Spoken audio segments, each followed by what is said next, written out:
네, 안녕하십니까. 윌스기념병원의 박충훈입니다. 오늘 이 시간에는 그 가장 흔한 척추의 질환인 요통에 대한 원인과 또 요즘 많이 각광을 받고 있는 내시경 치료에 대해서 설명을 드리겠습니다. 요통을 일으키는 가장 흔한 원인은 척추 문제하고 비척추 문제 두 가지로 나눌 수가 있는데, 척추 문제에서는 맨 위에 소위 삐었다고 하는 요추 염좌가 가장 흔하고, 그 외에도 추간판 탈출증, 척추 불안정증, 그 다음에 척추관이 좁아지는 척추관 협착증, 이런 것들이 흔한 질환이고, 그 외에도 종양이나 또 염증에 의해서도 요통이 생길 수 있습니다.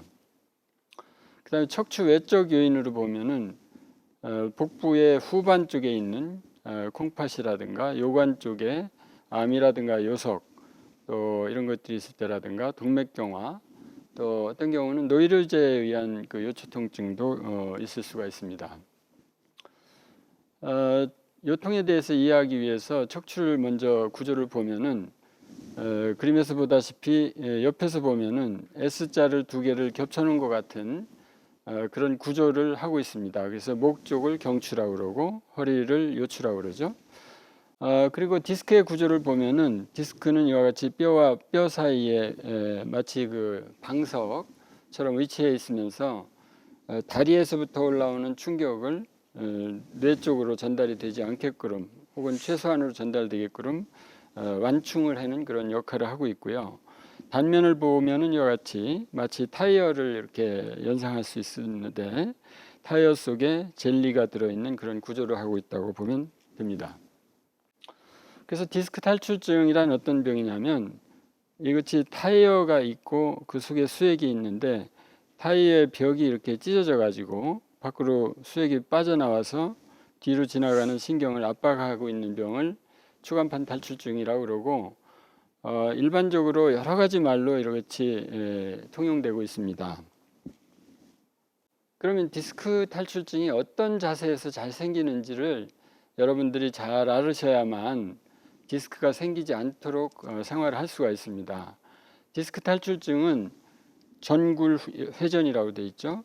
허리를 이렇게 앞으로 숙여서 옆으로 돌린 자세에서 물건을 들어 올리면 이쪽에 있는 디스크가 터지게 되어 있습니다.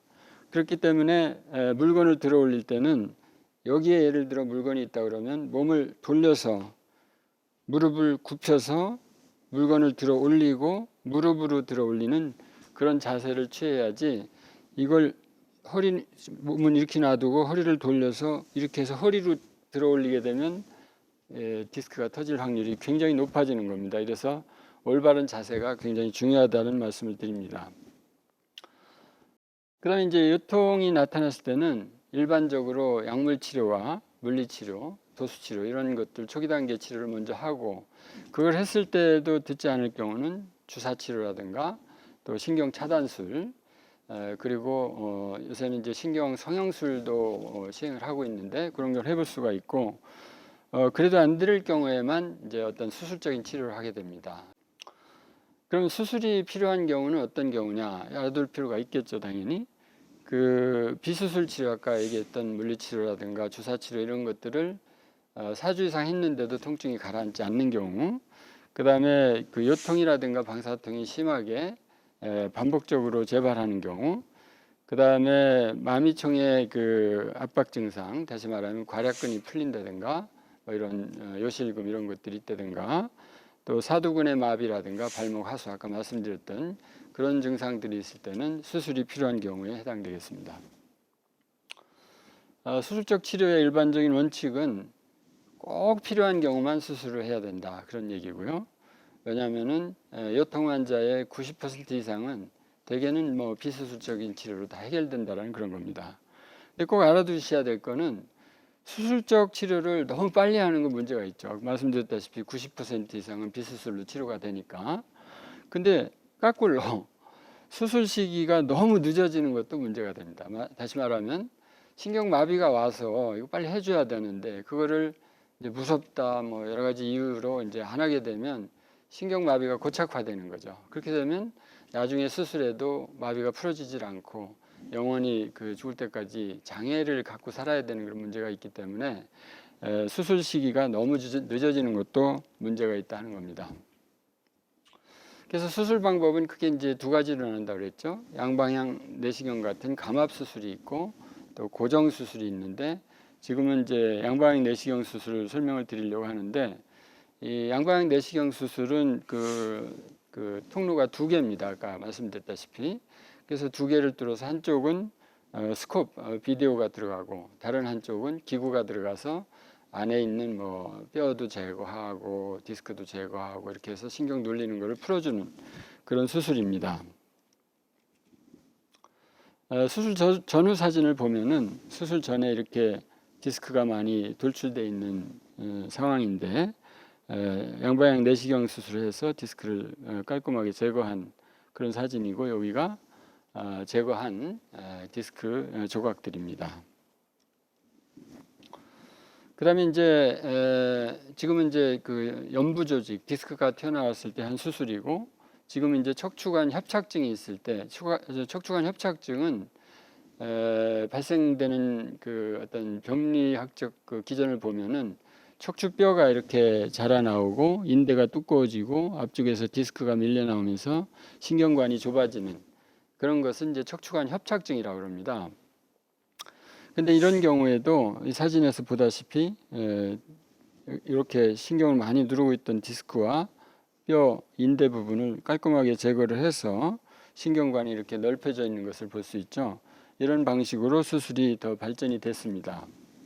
그 다음에 최근에 발전된 그런 그 양방향 내시경 수술은 여기서 보다시피 척추뼈가 이 뼈와 이 뼈가 나란히 있어야 되는데 여기 마냥 이렇게 나란히 있어야 되는데 한 1.5cm 정도 이 뼈가 앞으로 빠졌지 않습니까? 이것을 교정하기 위해서는 옛날에는 뭐 한 15cm 정도 긴 그 피부 절개를 해서 근육을 박리하고 뼈를 들어 올리고 그 사이에 이제 여러 가지 조작을 한 다음에 피부를 닦고 나오는 그런 어떤 전신 마취 하에서 또 수혈이 필요한 그런 수술을 했었는데 요새는 이 사진에서 보다시피 양방향 내시경으로 구멍 2개 하고 그 다음에 요 케이지가 들어가는 그 구멍하고 이렇게 서너 개의 구멍만으로 이 사진에서 보다시피 열어서 수술하는 것과 똑같은 그런 결과물을 만들어낼 수 있습니다. 그래서 이 수술이 예를 들어서 2주 입원한다 그러면 이 수술은 불과 한 4, 5일 정도면이면 집에 갈 수 있을 정도로 입원 기간도 단축시키고 일상생활로도 빨리 복귀할 수 있도록 해주는 그런 수술법입니다. 그래서 이런 그 양방향 내시경 디스크 제거술의 장점을 들은다 그러면 전신 마취도 할 수 있지만 대부분은 국소 마취로 할 수 있다라는 장점이 있고 말씀드렸다시피 피부 절개라든가 수술 부위가 적기 때문에 인대와 근육의 손상이 상당히 적죠. 거기에 따라서 회복이 빠르니까 입원 기간이 짧고 회복 기간이 짧으면서 일상생활 여러분들이 하고 있는 생활로의 복귀가 훨씬 단축된다 이런 장점이 있고 또 수혈이 필요 없다는 그런 장점을 들을 수가 있겠습니다.